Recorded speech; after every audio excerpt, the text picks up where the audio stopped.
Olá pessoal, tudo bem? Meu nome é Luigi. Sejam bem-vindos a mais um episódio da nossa minissérie aqui no Cast da Obra. Acho que você já deve estar se perguntando o que eu estou fazendo com esse martelo aqui e já vocês vão descobrir porque hoje a gente vai falar do Templo de Kailasa. Então roda a vinheta.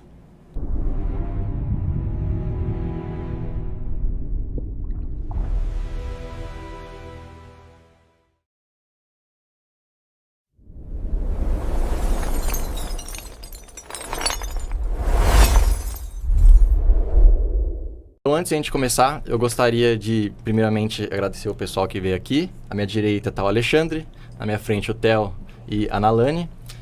Primeiramente, acho que eu vou começar com uma introduçãozinha aqui para a gente entender mais ou menos qual que é a história envolvida com o templo e aonde ela está localizada, né? Então, a gente está falando aqui do século VIII. Ela fica localizada na Índia, mais especificamente na região de Ellora, templo que lá é como se fosse uma grande área que possui muitos templos, muitas questões religiosas. Ela tem principalmente hindus, budistas e jainistas como religiões ali presentes, tá? E essas construções foram principalmente feitas em regiões montanhosas, justamente feitas nas montanhas. Eu acho que isso é um aspecto muito interessante e muito diferencial também. E se você parar para pensar, uma construção não é simples você fazer desse jeito, né? Porque você precisa de uma precisão muito grande, você precisa ter um avanço de conhecimento na geometria muito grande também e representar, né, de forma mais fiel a sua religião que você está seguindo, né? E eu acho que essa introduçãozinha já deixa bem claro que já está vindo por aí, porque eu acho que é uma construção muito diferenciada, que a gente não vê, não é muito comum, né? E eu acho que o Theo vai querer fazer uma introduçãozinha mais. Eu queria, antes da gente começar a falar do templo, eu queria falar um pouco sobre a sociedade indiana na época. Eu fiz isso no episódio das pirâmides e eu acho importante pra gente entender como é que funcionava e em que estágio de civilização eles estavam, né?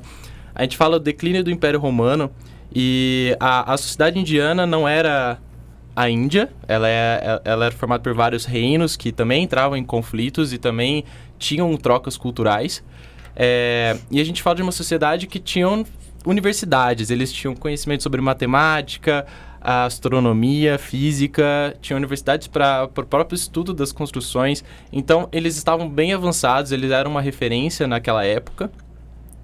E isso é importante pra gente entender como é que isso foi feito e pra gente desmistificar, que é o objetivo da série, uma construção que parecia impossível, mas a gente às vezes subestima essas sociedades por serem de um período antigo, mas a gente vê que tem muito estudo por trás delas, né? Não é à toa.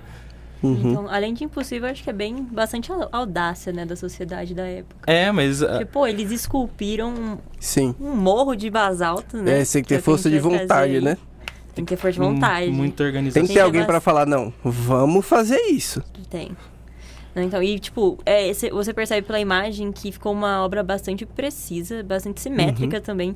Se você tentar cortar a imagem ali no meio, você percebe que tem bastante simetria entre os dois lados do templo. Isso. Então, tipo, além de tudo, eles foram bem precisos na esculpida. Isso, porque pensa, se você errar, você tá esculpindo de cima para baixo. Se você errar, você vai quebrar uma parte, por exemplo, caiu lá embaixo, e aí, como você conserta? Você não tem como regenerar o material. Isso é um ponto importante pra gente também discutir um pouco da motivação da construção do templo, mas porque também existe uma responsabilidade religiosa com a sociedade da época. Você está construindo um templo, então você tem que estabelecer uma moral que o templo, nesse caso, é um templo pro deus Shiva, é um dos deuses supremos, se eu não me engano é ele, Brahma e mais um, que eu não vou me tentar falar o nome dele aqui, mas além da imponência do templo, isso também tem um impacto religioso nele, né? Tem. E eu acho que antes da gente começar a falar de termos técnicos aqui, falar de como a gente vai ser construído, sobre todo o estudo que foi feito, eu acho que o Theo falou de motivação, eu acho muito importante. Porque a gente está vendo que foi um templo esculpido. Ou seja, não foi feito de uma maneira convencional. Sim, então você tem que ver qual que foi a motivação que fez alguém pegar um jeito totalmente diferente de construir. Único, né? Único. Da onde eu sei. Único. Então, assim, particularmente eu acho que seria principalmente a imponência que alguém quer causar, no caso, obviamente, um rei. Sim. Então eu então. acho que vai entrar tanto nos episódios que a gente já gravou, por exemplo, como a pirâmide, que Do qual que é faraó. a Exato. intenção do cara de fazer uma pirâmide? Tem um Pô, ele- símbolo. É, um símbolo tem um nisso. símbolo Tem. religioso, ter a imponência que ele tenta causar, é uma certa intimidação que ele quer causar com quem tá vendo de fora da população então, deles. Eu acho que um dos símbolos que eles mais tentaram passar na época era a dominação do ser humano com base na natureza. Tipo, Sim. é uma das ideias que eles trazem nas pesquisas sobre o templo. Isso é Que verdade. além do rei da época que quis, pelas pesquisas, que ele quis deixar uma marca eterna do reinado dele na Terra, que realmente ficou. Ele também quis mostrar essa dominação que o Theo comentou na época que eles estavam, no século VIII, no caso. Ele quis mostrar que o ser humano que mandava no ambiente que ele estava. Uhum. Então, tipo, É uma Ele que prática modela a recorrente, natureza, né? então. Você vê os faraós e não é todo lugar que você vê uma das formas de transmitir esse poder é por meio dos monumentos. Então. E eu acho um negócio legal da gente explicar também para os nossos públicos o que é o tal basalto que ela foi esculpida. Sim, porque Ó. eu acho que todas as construções, obras que você vai fazer, você tem que ter o conhecimento primário de como que é a região, como que é o solo, como que ele se Sim. comporta quando você coloca um peso, quando você mexe nele. Então, eu acho aqui tá uma imagem, né?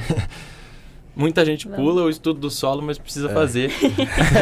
Uma etapa muito É importante. a primeira etapa da engenharia civil. Alguém tem que fazer. Então tem que se atentar e se até eles fizeram... Inclusive, se vocês quiserem assistir, nosso episódio 5 é sobre geotecnia. Então, se vocês quiserem saber um pouco mais sobre, na parte sem ser dessa minissérie, lá tem um professor que vai explicar. Mas agora aqui a gente vai ter a gente explicando o que é um basalto pra vocês. Quem que se arrisca aí? Ixi, Vai vou lá, ver. Eu vou Não, pegar ele aqui, ó. Você falou nos Tomar bastidores que cuidado. queria explicar o que era um basalto pra Ó, gente. cuidado, Theo. Essa aqui é a Cuidado. rocha que o templo foi... que o templo foi esculpido. Vou roubar aqui o seu cinzel. Se aqui já é duro, imagina na época construir um templo esculpindo na rocha, assim, é uma rocha ígnea, ela é baseada no resfriamento do magma. E eu vou dar um exemplo um pouco mais conhecido aqui. Essa daqui também é uma rocha ígnea, só que essa aqui chama vidro vulcânico. Ou Ou obsidiana. Pra quem joga Minecraft, lembra que tem a obsidiana lá, você precisa fazer o portal, enfim. E se no jogo já é difícil quebrar, imagina na vida real. E essa aqui é bem mais frágil do que aquela ali, hein? é só com picareta de diamante. né? Só. Inclusive, uma curiosidade legal é que basicamente elas originam da mesma rocha, só muda a forma que ela resfria, no caso. O tempo. Então Isso. o tempo. No caso, a obsidiana, se eu não me engano, ela resfria muito mais rápido do que o basalto. Por isso que ela tem esse aspecto de vidro também. Por isso que às vezes chamam de vidro vulcânico. Vidro E assim, basáltico, vidro vulcânico. vidro Eu esqueci basáltico. o nome, ó, Eu acho que é uma vidro gafe. vulcânico, não tenho certeza. Mas se tiver errado, vocês de casa ignorem as falas. Já aproveitando o gancho aqui que vocês estão falando, né, do tipo de pedra e bom, a gente consegue perceber que ela é muito resistente.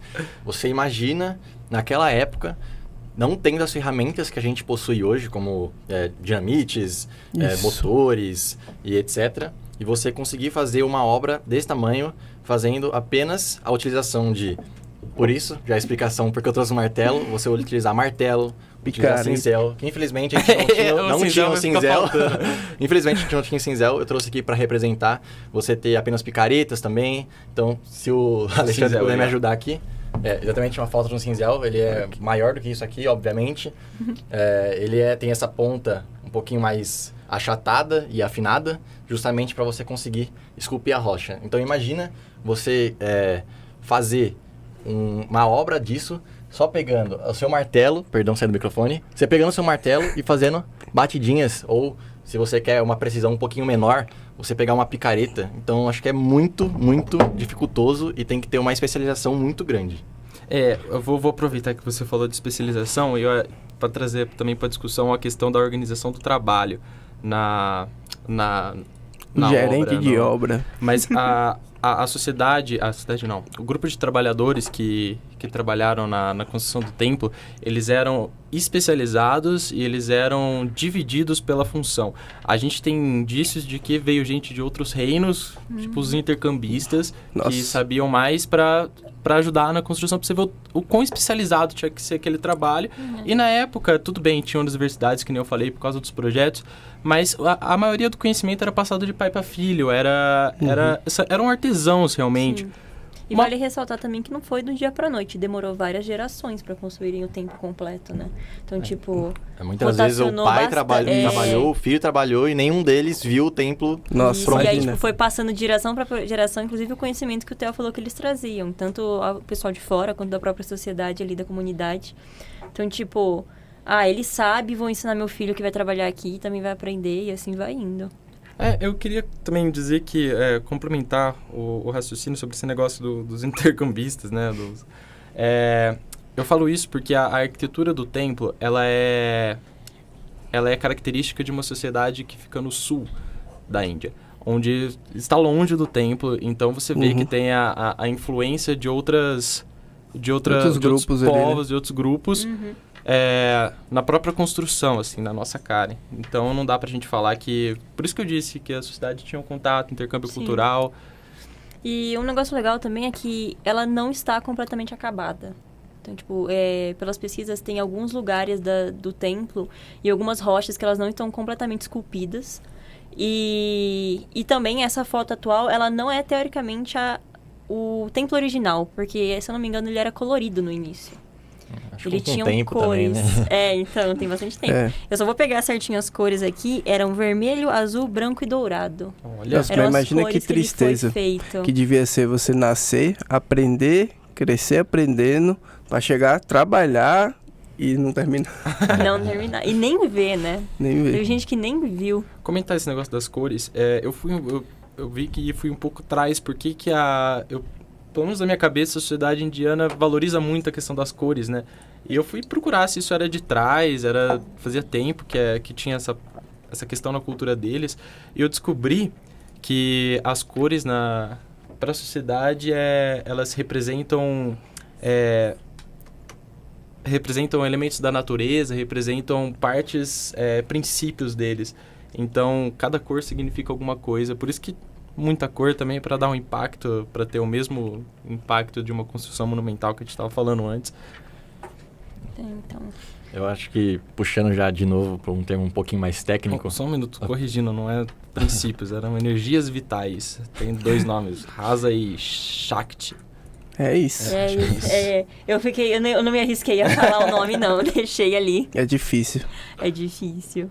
Bom, eu acho que puxando um pouquinho mais para uma questão mais técnica, quando a gente vai começar a pensar agora já na construção e no desenrolar da obra, né? Porque quando a gente pensa em uma obra comum, como que você começa? De baixo para cima. Então você vai começar com a preparação do solo, com o estudo do solo, você vai começar com as fundações, subir as paredes e etc. Isso. Então é um padrão que a gente segue, porque é o mais viável. É porque se dimensiona a carga. Exatamente. Que vai suportar. E quando a gente está falando de uma obra totalmente diferente, obviamente, você já imagina que uma obra que é esculpida de uma montanha, ela vai ser completamente diferente a forma que você vai ter que fazer. Então, alguém se arrisca a dizer aí como que ela foi feita? Você começa do topo nessa, né? Você vem, tipo assim, do teto até embaixo. Exatamente. Porque, se a gente parar pra pensar, ela é uma ideia muito arriscada.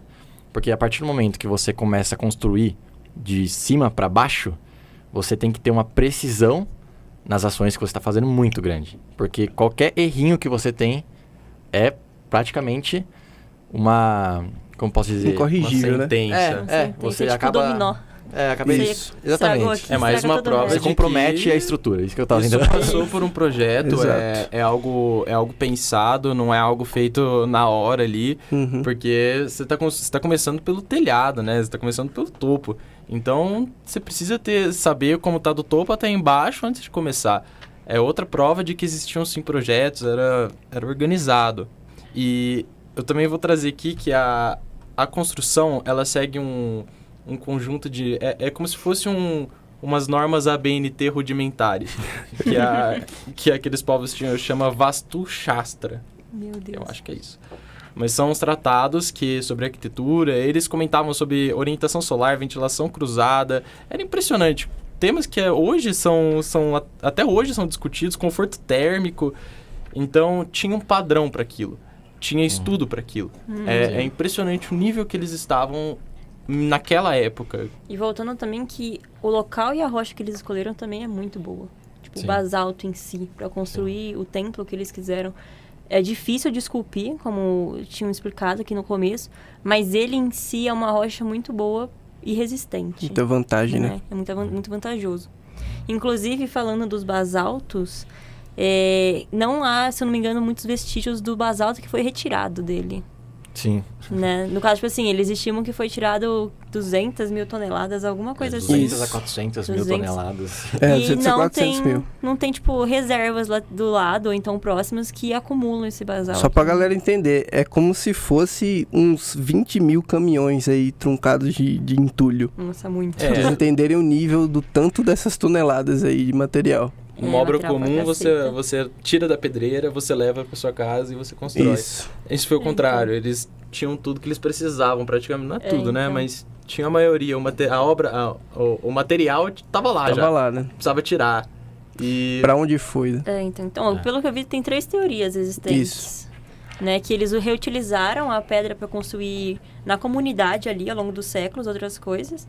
A segunda é que, com o tempo, ela automaticamente foi tipo, degradando.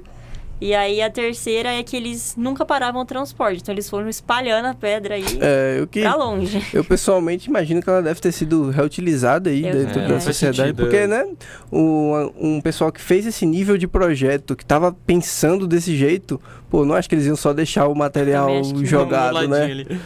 E porque ele não é vantajoso. É vantajoso, né? É um bom material. Que eles usavam, uma das teorias, né? Eles usaram as pedras para fazer os entornos da cidade e do próprio templo, para pavimentar também estradas as calçadas. também. Então, não tem porquê eles Não levarem fazer para outro isso, lugar, né? É verdade. Mas também é uma quantidade de pedra muito grande. Tipo, muito grande. Mas eles também hoje. tiveram tempo, né? Tipo assim, não foi tipo, ó, tá aqui as 20 mil toneladas um dia. Não, foi tirar um pouquinho, daí tinha um pouquinho, levava, né? eu acho que até hoje é um mistério, assim, talvez nunca seja solucionado. Acho que é muito difícil, muito difícil. Cara, e um negócio que eu acho muito legal, que muitas civilizações antigas fazem, é vincular a construção deles com astronomia. Então, a gente já viu no episódio 1 que das pirâmides, tem pirâmides alinhadas com a constelação de Órion e tudo mais. Nesse daqui, se eu não me engano, eles têm uma iluminação dentro do templo, que eles conseguem pegar a iluminação natural do Sol. Sim, eles fizeram a construção ali já com alinhamento solar para você ter algumas iluminações lá dentro No período específicas do dia. que você quer. Eu não falei isso, mas as normas lá que eu tinha comentado, o Vastu, ela inclusive determina a posição que você precisa direcionar a sua construção para aproveitar o máximo de iluminação natural. É bizarro. E pensa que do jeito que tá aí, ó, já dá pra ver que é muito difícil, porque tem dois barrancos aí do lado, né? Um do lado do outro. Ela tá entre ele tá os aberto dois. só na frente, né? Então tem que ser muito preciso mesmo pra poder aproveitar o único feixe de luz. Assim, cara, eles falam que tem câmeras lá dentro, que tem horários específicos, que eles falam assim, nesse horário tá iluminado aqui dentro. Nossa. Aí E tem coisa que não conhecem ainda, hein? Eu acho que também chega na mesma discussão, talvez, da pirâmide, que a gente fala assim, será que foi coincidência? Ou será que foi foi um algo estudo? estudado e pensado? Porque acho que realmente é a mesma coisa, porque você fala assim, pô, há tantos anos atrás eles têm pensamentos e precisões milimétricas que talvez até hoje a gente nem consiga. Muitas vezes a gente vai concluir uma obra, a gente não consegue uma ideia. Capricho, né? Exatamente, o capricho precisão. que eles têm, entendeu? Então... É aquele negócio que desde que a gente tava fazendo o primeiro episódio, quando eu tava estudando pra falar, eu tava pensando o quanto que a gente subestima o povo por causa da... antigamente, né? Mas... porque assim, exatamente, subestimam porque nessa construção a gente consegue perceber que lá dentro ele tem um sistema de drenagem, por exemplo. Então eles têm calhas feitas, totalmente esculpidas de basalto. Então, por exemplo, o basalto ele já não ele é permeável, impermeável, né? Ele não tem muita absorção de água. Então já é um fator que ajuda muito. Porque você tem uma montanha, chove. Se tivesse entrando água lá dentro... Vira um piscinão. Exatamente. Né? Seria horrível. Isso aí, então, né? o conhecimento que eles têm ali, até da parte da hidráulica, também é muito grande, muito grande. Cara, mas pior que é mesmo. Tem um ponto que ficou faltando, que a gente passou um pouco meio rápido, assim, da sociedade, mas eu queria discutir um pouco sobre quem que eram os trabalhadores. A gente falou lá que eles tinham as funções, mas e aí, eles eram escravizados ou não? Eu acho que não, né? A ideia, o que eu achei sobre é que não eram escravizados, de novo, seguindo o exemplo dos egípcios. Que eram trabalhadores pagos, mas eles tinham escravos também. Tinham os dois trabalhando. Trabalho mais braçal provavelmente ali. deve ser um trabalho mais Misturado braçal. ali.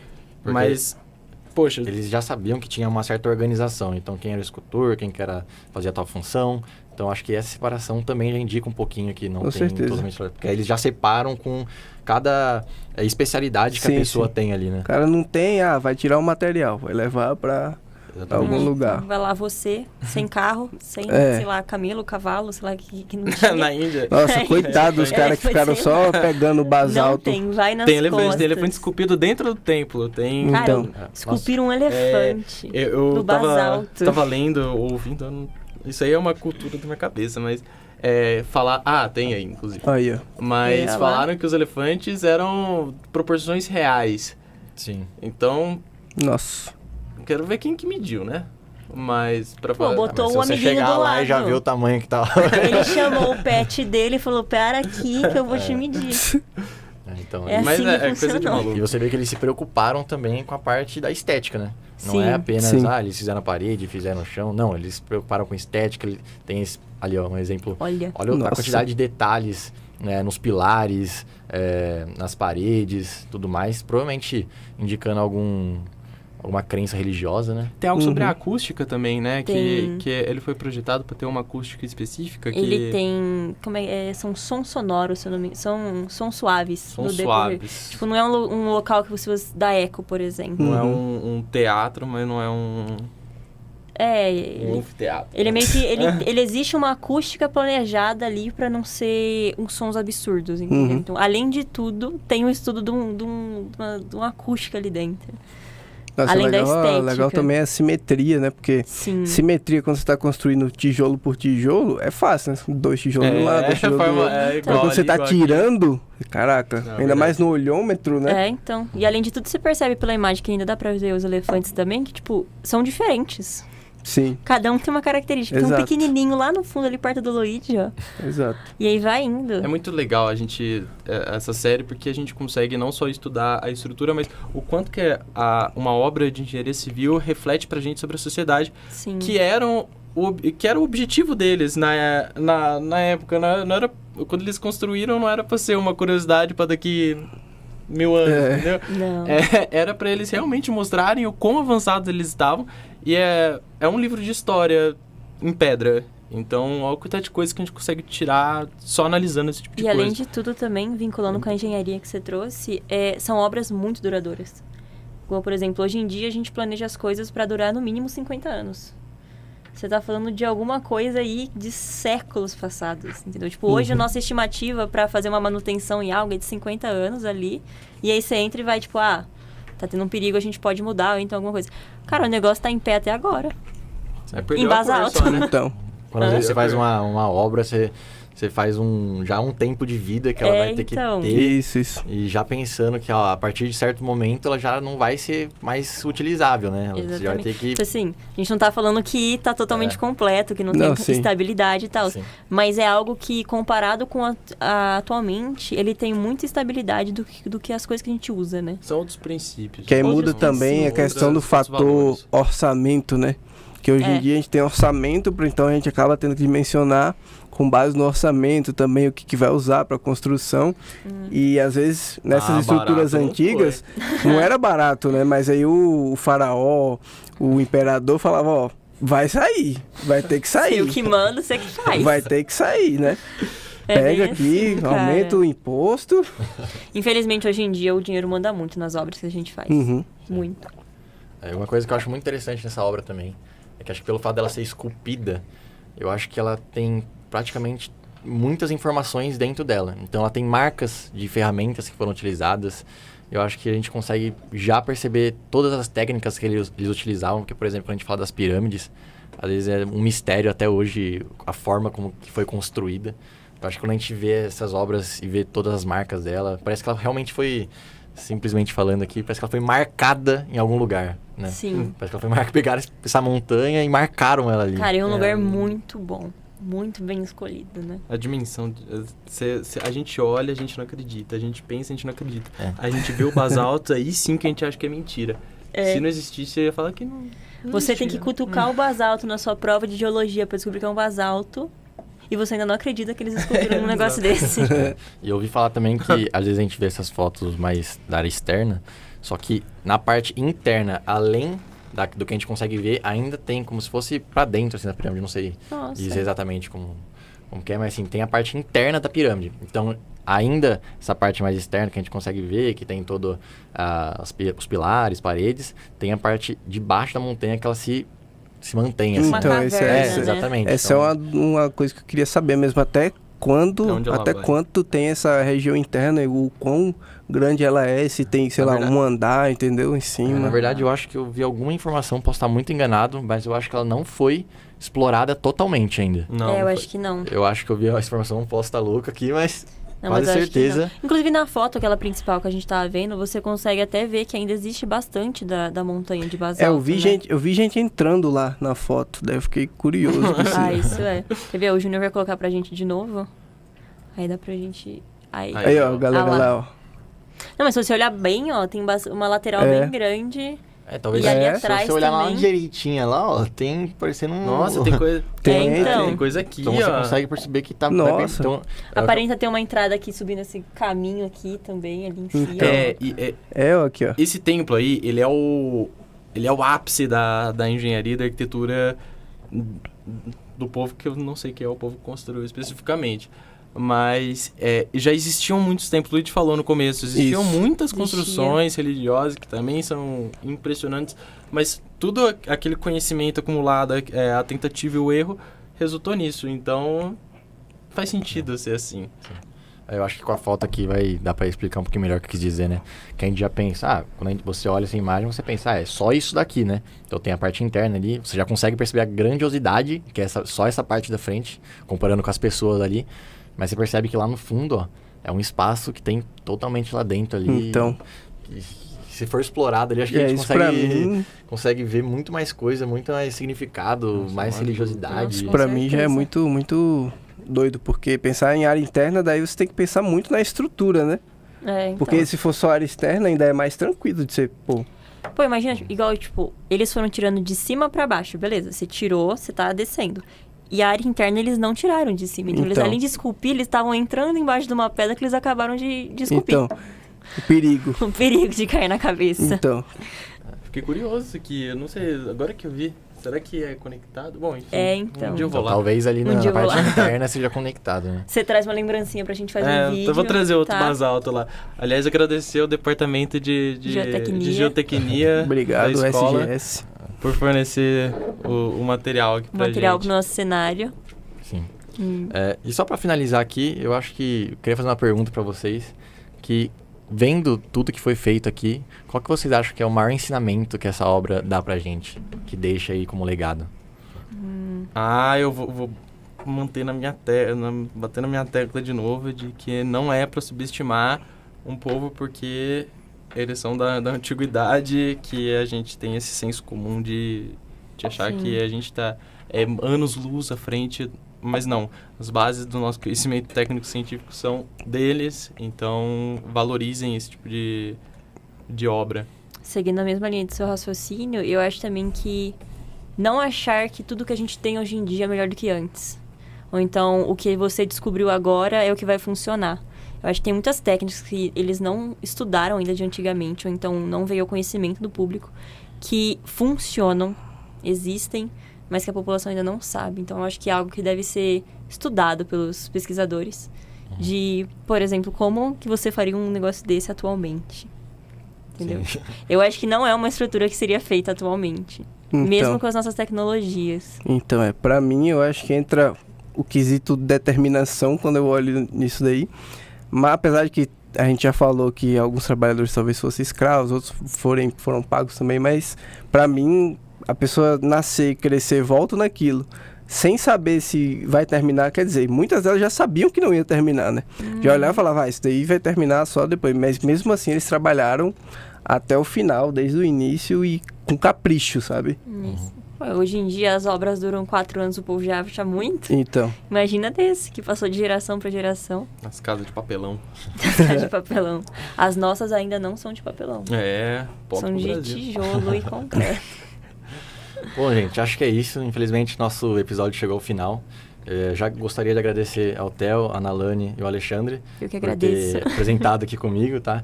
E lembrando, deixa o like, se inscreve no canal, compartilha com todo mundo aí, porque isso ajuda a gente demais. E aqui na descrição tem um forms para responder de feedback e, novamente, ajuda muito, muito, muito a gente. Se você puder tirar um tempinho aí para responder, a gente fica muito agradecido. Então, é isso. Espero que tenham gostado e fiquem com o próximo episódio.